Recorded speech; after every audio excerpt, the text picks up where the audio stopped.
ሰላም ሰላም ውድ የቻናላችን ቤተሰቦች እንደምን ቆያችሁ? ሁሉ ሰላም። ዛሬ ደግሞ እጅግ ለጤና ጠቃሚ የሆነ ትምህርት ይዘንላችሁ መጥተናል። እሱም ደግሞ ለጤናማ ኩላሊት ማድረግ ያለብን ጥንቃቄዎችን በጥቂት ደቂቃ ለማየት እንሞክራለን። እንግዲህ እኔ ፋርማሲስት ተመስገን ጸጋዬ ይባላለሁ። በዛሬ ቆይታችን ደግሞ እጅግ ለኩላሊታችን የሚጠቅሙ ማድረግ ያለብን ጥንቃቄዎችን ለማየት እንሞክራለን። የመጀመሪያው ኩላሊታችን በአግባቡ ስራን እንድትሰራና እየሰራች እንድትቆይ ጤናማ እንድትሆን ማድረግ ያለብን ነገር በቂ ውሃ መጠጣት ነው።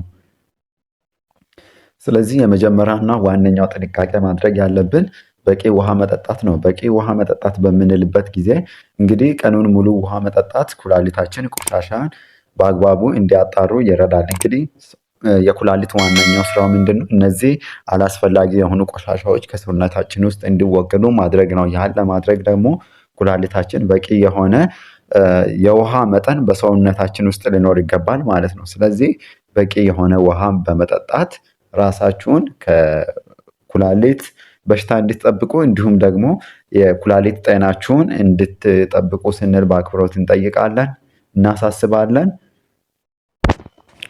ሌላው ጤናማ ኩላሊት እንዲኖረን ማድረግ ያለብን ጥንቃቄ ምንድነው? ጨው መቀነስ ነው። እንግዲህ ጨው ዘርፈ ብዙ ጥቅም እንዳለው እንዲሁም ደግሞ በአግባቡና ወይም ደግሞ በመጠኑ ካልተጠቀምን ያን ኃይል ይዞት የሚመጣ በጣም ከፍተኛ የሆነ በኩላሊታችን ላይ ጫና በማሳደር ኩላሊታችን በአግባቡ ስራውን እንዳትሰራ ያደርጋል። ያ ደግሞ ብዙ በሰው ልጅ ላይ ይዞ የሚመጣ ተጽዕኖዎች ይኖሩታል ማለት ነው። ብዙ ጨው መመገብ የደም ግፊትን ያሳድጋል። ይህም ደግሞ ኩላሊትን ያበላሻል። እንግዲህ ብዙ ጨው መመገብ አንደኛ ኩላሊታችንን ከማበላሸት በተጨማሪ የደም ግፊትን ያሳድጋል አይደለ? ያ ደግሞ አንደኛ ኩላሊት ላይ ጫና ማብዛት ነው። እንደገናም ደግሞ ለደም ግፊት ያጋልጣል ማለት ነው። ስለዚህ ጨውን በየምግቡ ላይ በምናስቀምጥበት ጊዜ በቂና መጠነኛ የሆነ ጨው ማስቀመጥ እጅግ አስፈላጊ ነው ማለት ነው። ሌላው እና ሶስተኛው ምንድነው? የደም ግፊት እና የሱካር መቆጣጠር ነው።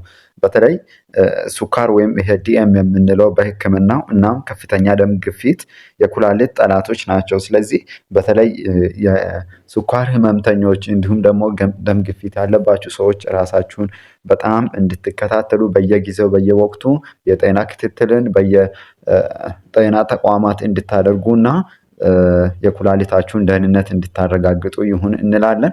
እንደገናም ሌላው ደግሞ ምንድነው? መድኃኒት በጥንቃቄ መጠቀም በምንልበት ጊዜ ያለ ሐኪም ምክር መድኃኒት በተለይ ፔንክለሮችን አትውሰዱ። በተለይ እነዚህ በተለምዶ የህመም ማስታገሻዎች ብለን የምንወስዳቸው መድኃኒቶች በጣም ኩላሊታችን ላይ ከፍተኛ ተጽዕኖ ስለሚያሳድሩ ያ ደግሞ በሂደት ኩላሊታችን ላይ ከፍተኛ ችግር ስለሚያስከትል ያለ ሐኪም ምክር መድኃኒት ባትወስዱ ይመረጣል ማለት ነው። እና ይህ ለሆነ ነገር መድኃኒት ለመውሰድም ብትፈልጉ ሄዳችሁ ፋርማሲስቶችን እንዲሁም ደግሞ የጤና ባለሙያዎችን በአግባቡ ተመርምራችሁ በሐኪም ትዕዛዝ ምክንያት በሐኪም ምክር መሰረት በማድረግ መድኃኒቶችን እንድትወስዱ ይሁን እንላለን ማለት ነው። ቀጣይ ፓርት የዚሁ ይዘንላችሁ እንቀርባለን። እንድንሰራላችሁን የምትፈልጉትን እጅግ ጠቃሚ የሆኑ ነገሮችን በኮሜንት ሴክሽን ብታስቀምጡልን እኛም በዛ ወይ ለመዘጋጀት እንሞክራለን። ስለዚህ እነዚህ የዘረዘርናቸው ነገሮችን መድኃኒቶችን በጥንቃቄ በመጠቀም የደም ግፊትና የሱካርን በመቆጣጠር እንዲሁም ጨውን በመቀነስ እንዲሁም በቂ የሆነ ውሃ በመጠጣት ኩላሊታችሁን ካላስፈላጊ ጫና እንድትጠብቁና ጤናችሁን ደግሞ ከፈጣሪ ቀጥሎ እንድትጠብቁ ስንል በአክብሮት መልእክታችንን እናሳልፋለን። ስለነበረን ቆይታ እጅግ አድርገን እናመሰግናለን። ፋርማሲስት ተመስገን ነኝ። ቀጣይ ፓርት ደግሞ ይህን ይዘን እስክንቀርብላችሁ ድረስ መልካም ቆይታ